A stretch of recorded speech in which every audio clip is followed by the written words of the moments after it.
શબ્દ મળ્યો છે સોનાનો. આ શબ્દ મળ્યા પછી કાંઈ બીજું કરવાનું રહેતું નથી.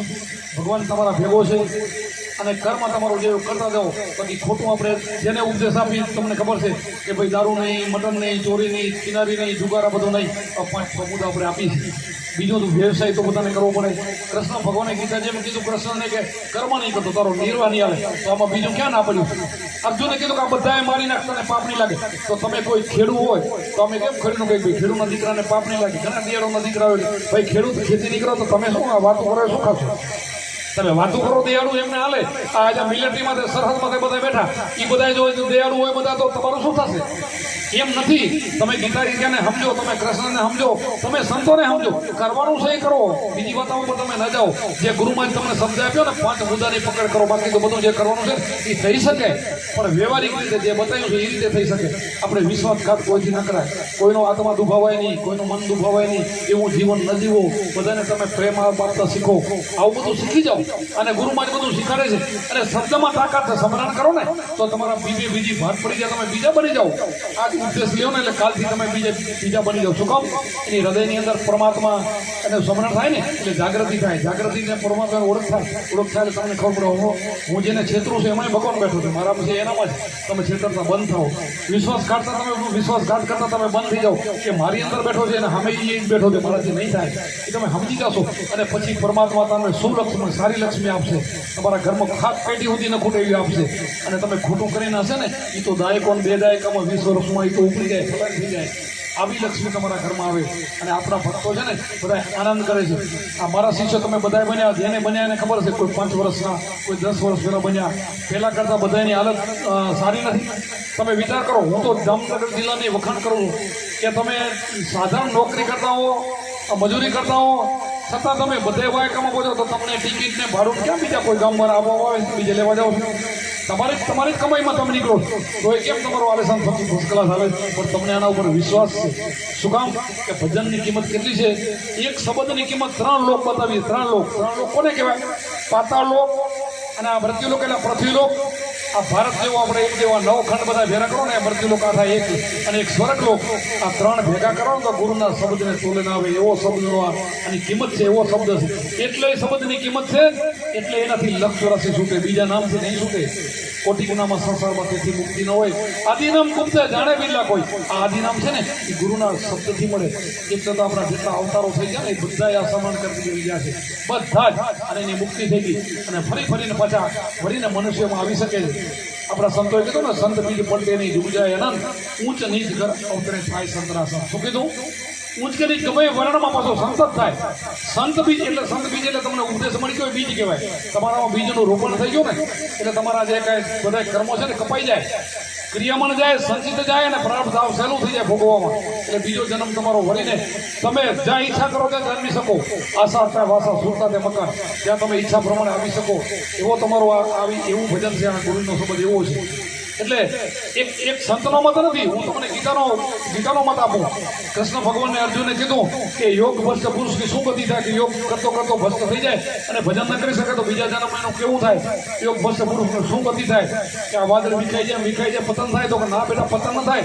બીજા જન્મમાંનો સારો ને શ્રીમંત ના કરે. વિચાર કરો, યોગ ભ્રષ્ટ અને ગુરુનો સંબંધ એક થાય.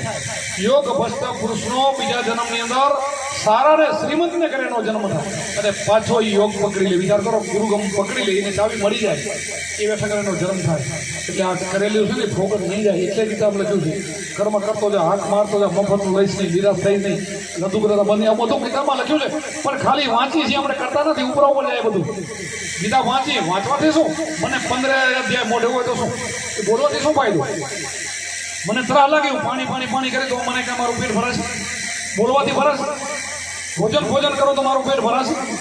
એટલે લખેલા કાગળે મજાથી કાંઈ નહીં થાય. ગમે એટલા પાઠ કરો કાંઈ નહીં થાય. હું નહીં, બધા સંતો કહે છે હોમાં કપાસનો ઢગલો પડ્યો છે, એમાં હોમ અને અગ્નિ તમે લખીને મૂકો. એ અગ્નિથી રૂ પડે તો મને કહેજો.